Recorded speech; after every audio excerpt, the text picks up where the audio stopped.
एक समय की बात है। एक गांव में मोहन नाम का एक आदमी अपनी पत्नी दामिनी के साथ रहता था। मोहन एक बहुत अच्छा इंसान था और नेक दिल का भी था। उसका काम गांव में भेलपुरी बेचने का था और उसके द्वारा बनाई गई भेलपुरी गांव में सभी लोगों को बहुत अच्छी लगती थी और सब लोग उसे खरीदना पसंद करते थे। वह गांव में अपना जीवन भेलपुरी बेचकर बिताता था। जैसे जैसे दिन बीतते गई उसका व्यापार वैसे वैसे बढ़ने लगा और मोहन के द्वारा पूरा काम संभालना नामुमकिन हो गया। उसने सोचा कि अब उसे मदद की जरूरत है और वह ऐसे आदमी को ढूंढने लगा जो उसके व्यापार में मदद कर सके, जो वफादार और भरोसेमंद हो। जैसे कि वह सोच रहा था उसे अपने दोस्त माधव के बारे में पता चला। उसे ख्याल आया कि उसका दोस्त उसके काम में मदद कर सकता है। हाँ, ये तो अच्छी बात है। मेरा दोस्त माधव मेरी मदद कर सकता है और जितना मुझे पता है उसके पास तो नौकरी भी नहीं है और उसका परिवार थोड़ा गरीब स्थिति में भी है। मुझे लगता है मुझे उसके पास जाकर बात करनी चाहिए। हे माधव, मेरे दोस्त, कैसे हो तुम? अरे मोहन, मैं ठीक हूँ यार। तुम कैसे हो? मैं बिल्कुल ठीक हूँ और मैं तुमसे कुछ बात करना चाहता था। मैं किसी मामले पर तुमसे चर्चा करना चाहता हूँ। हाँ मोहन, बोलो, क्या बात है? देखो माधव, मुझे तुम्हारी जरूरत है। तुम्हें तो पता ही है मेरा भेलपुरी का काम है और जब मेरा काम बढ़ रहा है तो मुझे किसी की सहायता चाहिए क्योंकि मैं ये अकेला ही काम नहीं संभाल पा रहा हूँ। तो मैं सोच रहा था कि तुम मेरे साथ आ जाओ और मेरे काम में हाथ बटाने लगो। अरे हाँ मोहन, तुम्हें तो पता भी है कि मेरे पास कितने साल से नौकरी भी नहीं है और मैं नौकरी ढूंढ भी रहा हूँ। ये तो मेरे परिवार के लिए मदद भी हो जाएगी। तुम्हारा बहुत बहुत धन्यवाद। तो मैं कल से तुम्हारे साथ काम में लग जाऊंगा। ठीक है माधव, मुझे बहुत खुशी मिली है। चलो फिर हम कल मिलते हैं। अगली सुबह माधव दुकान पर गया और मोहन के साथ काम पे लग गया। माधव ने भेलपुरी चखी और उसे भी बहुत स्वादिष्ट लगी। मोहन को अब थोड़ी राहत मिली कि उसका दोस्त माधव उसके काम में सहायता कर रहा है। दोनों साथ में मिलकर भेलपुरी तैयार करते और उसे बेचने जाते। भेलपुरी, भेलपुरी, गांव की सबसे स्वादिष्ट भेलपुरी। आइए इस गांव की सबसे स्वादिष्ट भेलपुरी को चखिए। एक प्लेट सिर्फ 5 रुपए की है। आइए सभी, आइए और खाइए।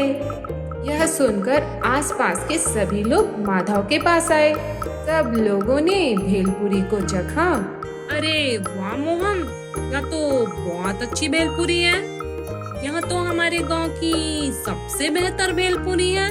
अंकल, आपकी भेलपुरी तो बहुत अच्छी है। मोहन, जो भेलपुरी तुम तैयार करते हो वह बहुत अच्छी है। पूरा गांव तुम्हारी भेलपुरी की प्रशंसा करता है। अरे ये सब क्या चल रहा है? मैं भी तो यहाँ पर हूँ, लेकिन सभी लोग मोहन की ही प्रशंसा कर रहे हैं। मैंने भी पूरे दिन मेहनत किया है, लेकिन मेरी कोई तारीफ ही नहीं कर रहा है, जबकि मैं भी बराबर का संघर्ष कर रहा हूँ, लेकिन मेरी तो कोई प्रशंसा ही नहीं कर रहा। भेलपुरी बना रहा हूँ और चिल्ला चिल्ला कर बेच भी रहा हूँ, लेकिन मुझे तो बराबरी का हिस्सा नहीं मिल रहा है। मुझे इसके बारे में सोचना चाहिए। मोहन तो बहुत खुश है, उसका परिवार भी बहुत खुश है। अब मेरा परिवार तो मेरी कमाई पर ही निर्भर है ना।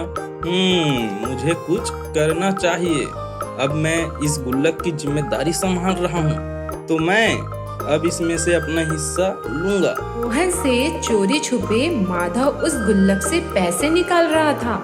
वह हर दिन गुल्लक से पैसे निकालता और मोहन को सौंप देता और घर चला जाता था। कुछ दिन ऐसे ही बीत गए और विष्णु को ऐसा एहसास हुआ कि उसे व्यापार में कुछ कम लाभ हो रहा है। दिन उसने गुल्लक को देखा और सोचा गुल्लक में तो पैसे भी कम है। माधव, सुनो भाई, मुझे ऐसा लग रहा है कि हमें इस काम में अब कम लाभ हो रहा है और इन दिनों पैसे भी कम आ रहे हैं। मुझे नहीं पता ये सब कैसे हो रहा है। हम भेलपुरी तो उतनी ही बेच रहे हैं। हाँ दोस्त, मेरी बात सुनो। हमें कम लाभ इसलिए हो रहा है क्योंकि हम भेलपुरी को कम पैसे में बेच रहे हैं। फिर मोहन सोच में पड़ गया। मुझे समझ नहीं आ रहा कि ये क्या हो रहा है। जब मैं अकेला व्यापार संभाल रहा था तो लाभ भी ज्यादा हो रहा था, और अभी भी मैं देख रहा हूँ कि लोग तो भेलपुरी बहुत पसंद कर रहे हैं, मगर कमाई उतनी नहीं हो रही है। तो क्या माधव पैसे चुरा सकता है? नहीं नहीं, माधव ऐसा नहीं कर सकता। लेकिन वो तो मेरा एक अच्छा दोस्त है। मुझे माधव पर पूरा विश्वास है कि वो ऐसा नहीं कर सकता है। मोहन की बीवी शांति को ऐसा एहसास हुआ कि मोहन थोड़ा परेशान है। जी मैं देख रही हूँ कि आप कुछ सोच रहे हैं, और थोड़ा परेशान लग रहे हैं। बताइए, कोई दिक्कत है क्या? मोहन ने अपनी पत्नी को बताया कि क्या हो रहा है। आप ज्यादा परेशान ना होइए, केवल एक छोटी सी समस्या है।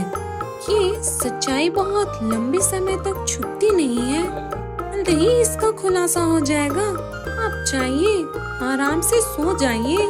माधव और मोहन अपने व्यवसाय में लग गए। उस दिन सारा काम आसानी से हो गया और माधव अपने घर के लिए रवाना होने से पहले उस गुल्लक में से पैसे चुराने जा रहा था। उसने ऐसा करने की कोशिश की तो गुल्लक जमीन पर गिर गई और कुछ आवाज हुई। मोहन तुरंत उस आवाज को सुनकर वापस आया। अरे ये क्या माधव, तुम अभी तक यहीं हो?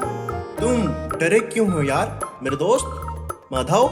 और तुम्हें पसीना भी खूब आ रहा है, ऐसा क्यों? क्या तुमने कोई अपराध किया है?